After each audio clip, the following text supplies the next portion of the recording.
Coup franc très intéressant pour la Louvière. Gargoury pour le beauté. Il est rentrant une tête. Je pense que c'est celle de Nakache. Et ça passe au-dessus. Ça a été dévié. Monsieur Dams donne le coup de coin. Alors ce ballon est sorti. Ça va pas être facile pour le Duc qui parvient malgré tout à dévier pour Pinto. Il a poussé sa balle un peu là. Pinto non, magnifique. La passe est fantastique également. Le Duc. Superbe sortie aussi de Barrettera. La plus belle occasion, le plus beau mouvement pour l'instant dans cette partie alors que l'on joue depuis 20 minutes. La Louvière qui est ressortie très très vite en un temps et le Duc a failli conclure. Il a fallu une très belle intervention du portier de Oui. Coup de coin pour suivre du côté de la Louvière. Gargoury pour le donner. De nouveau on joue avec El Kanchaf. La frappe d'El Kanchaf, elle ne passe pas loin au-dessus. Et ça s'est répété. Il ne manque vraiment pas grand chose à El Kanchaf pour cadrer. Et Gay pour sortir ça. Le Duc, la déviation pour Pinto. Pinto, oui, il a plongé dans l'espace. Il est bon, hein. Pinto depuis le début du match, on le voit beaucoup. Belle protection de balle de Pinto. Le service maintenant, ça va rentrer, oui, c'est dedans. Est-ce qu'Henri peut cadrer finalement? Non. Alors c'est confus dans le rectangle, en retrait maintenant. La frappe, elle ne rentre toujours pas. Et le coup de sifflet de Monsieur Dams, il me semble que c'est Pinto qui est arrivé là de l'arrière et il prend une carte jaune. Coup franc pour Oui. Est-ce que Deur va tenter sa chance immédiatement ou est-ce qu'il va jouer la combinaison? Deur directement la tête et superbe parade de Van den Bosch qui s'est couché à la perfection. Van den Bosch très très sûr de lui dans sa prise de balle et dans son intervention. Cela fait quelques minutes que Oui est installé dans la partie de terrain de la Louvière. Attention à ce coup franc qui pourrait être très intéressant. La tête et encore Van den Bosch. Deux interventions pour Van den Bosch dans cette première période. Deux fois la même quasiment et à chaque fois beaucoup de sûreté dans le chef du portier louviérois. Il reste quelques secondes avant de rentrer au vestiaire. Gargoury pour trouver la solution. La déviation, ça passe juste au-dessus. Voilà sans doute la toute dernière possibilité pour la Louvière dans cette première période. Gargoury qui va s'appliquer. Et encore une fois, un ballon très intéressant. Il était au petit rectangle, le Duc, je pense, qui met ça dans les airs. C'est tout ou rien, reprise de volée. Et on en reste à 0 partout à la pause. Deur en un temps, c'est très bien fait pour Konsdorf. Alors Konsdorf face à Gay. Konsdorf qui passe face à Van den Bosch. Est-ce que ça rentre? Non. Ah, quel raté incroyable de Cornet. Et ça, c'est tout bon pour la Louvière. Un raté pareil. Cornet n'avait plus qu'à mettre le ballon au fond des filets et il tape ça dans les airs. Bien fait défensivement et la relance est pas mal non plus. La faute sur Konsdorf et le carton jaune pour Pinto. Et la rouge pour Pinto, c'était sa deuxième jaune. Oui, Monsieur Dams qui prend sa responsabilité.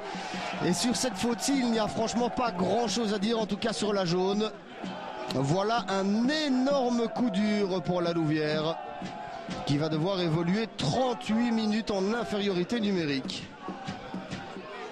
Deur encore, il est pris par Bombard et Nakache, on repasse par Gomez derrière, dans l'axe maintenant Crotteux, Loki, et la frappe de Loki et l'intervention de Van den Bosch. À mon avis, cette balle passait à côté, mais Van den Bosch a préféré ne prendre aucun risque.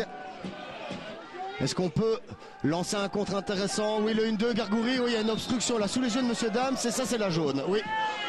Rien à dire là-dessus, et ce sera également une exclusion pour le capitaine Utois Gomez. Il reste un petit peu moins d'un quart d'heure à jouer et les deux équipes sont à 10 contre 10. Henri. Ballon vers Salou. La déviation de Salou. Est-ce que Lorquin peut mettre ça au fond? Non. Ah, les changements de Sébastien Grandjean ont failli être payants. Déviation de Salou pour Lorquin qui ne parvient pas à cadrer malheureusement. 3 minutes encore à jouer dans cette partie. Et le juge de ligne qui est allé parler à Monsieur Dams. Et carte rouge, exclusion. Nouvelle exclusion donc alors que nous sommes dans les arrêts de jeu. Exclusion du côté de Oui. Et très sincèrement on se demande bien pourquoi. On se demande ce qu'il a vu le juge de ligne. Et le joueur a l'air tout à fait de bonne foi.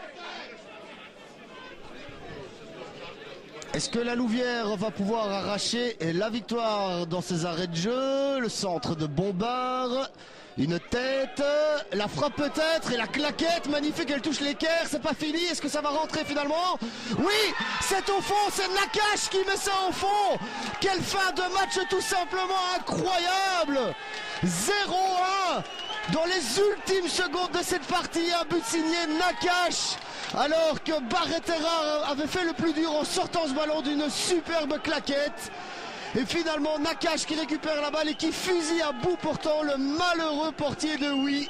0-1, la Louvière revient de très très loin. Une victoire qui fera beaucoup de bien au final.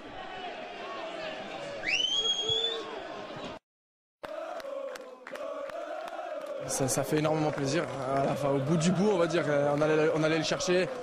Ça a été vraiment compliqué, sur un terrain assez compliqué. Un carton rouge rapide en seconde mi-temps. Et comme on l'a dit, on a réussi à faire le job. Hein. On a pris les 3 points, c'est juste ce qui comptait. On restait sur 3 matchs sans victoire. Malgré des bonnes prestations, hormis Bertry, où le terrain fait que c'est très compliqué de jouer au football. Aujourd'hui, je pense que même sur un terrain compliqué, ça a été plus positif que négatif. Et puis on repart avec les 3 points, c'est ce qu'on était venu chercher. On est très heureux.